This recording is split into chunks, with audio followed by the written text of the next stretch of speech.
let's define concern. So a concern is my in the moment focused thought that clearly doesn't agree with what my inner being thinks about the same thing right here, right now. So what would be a concerned thought? What are some of your concerned thoughts? Financial, having income to be able to take care of whatever we need. And your inner being isn't agreeing with that. Right. In other words, it's just focusing upon something and using it as your reason to not align with who you are. That's our take on it. In other words, a lot of people would say, no, Abraham, she has a legitimate concern. And we say, there are no legitimate concerns. It's just stuff you make up to mess up your life. And you say, no, there's a reality that my concern is based upon a reality. And we say, no, it isn't. It's based upon speculation. It's based on anti-vortex speculation. And you're doing it to yourself for no good reason.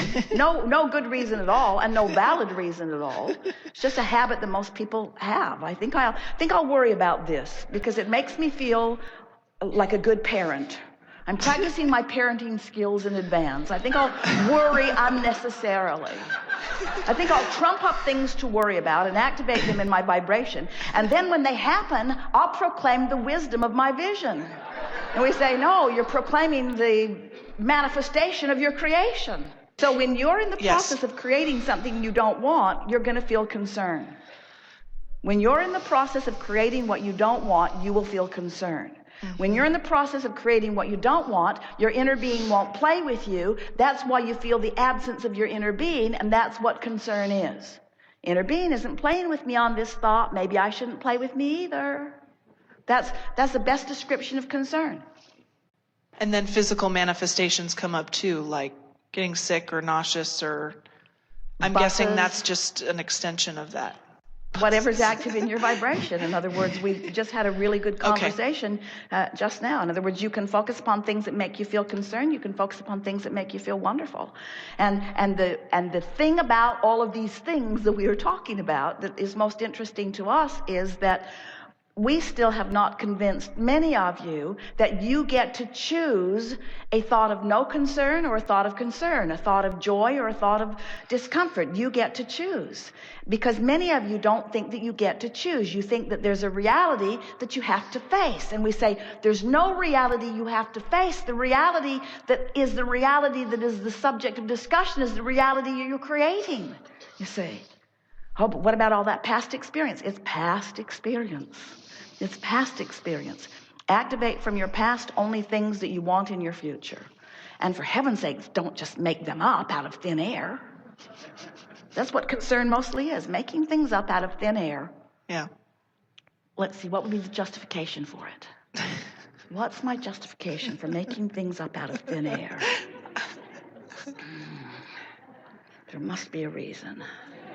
There must be a valid reason that I would deprive myself I'm getting the point. of all the wonderful things that I want. Wait, because that's pretty much what it sounds like. Give me more time and I'll figure it out. I know there's a valid reason that I am focusing on things that I don't want. There's got to be a good reason for it. Nope, got nothing. There's no good reason. There's no good reason, is there? There's no good reason. Because you stand freshly in your now, juxtaposition of all things that you want. There is no good reason to focus at all on anything unwanted, no matter how many people have lived it, how many people are living it now, no matter how much you've lived it. In other words, all of that history is only about what somebody else was doing with their pondering. That's like saying, because someone else focused upon something they didn't want and create it, then I should do it too. Haven't we brought you all to a place of just realizing how ridiculous that is? I think I will worry about this thing that has nothing to do with me. Why am I doing it? Has nothing to do with me. It doesn't feel good when I do it. My inner being isn't with me on it. Has nothing to do with me. I don't want it in my future, but I'm doing it because I have a habit of thought that makes it easy to do it, but there's no valid reason. Now you've sort of begun the process of deactivating the thought. There's no reason to think that. There's no reason to think about this. There's no reason to think about this. It's silly to think about this. I don't have to think about this. I'm not going to think about this. When I catch myself thinking about this, I'm going to think about something else. I'm going to focus upon all the things in my world that are wonderful, and there are so many things that are wonderful. That's what I'm going to activate. That's what I'm going to keep present in my vibration. That's what I'm going to use as my point of focus. Good. Thank you so much.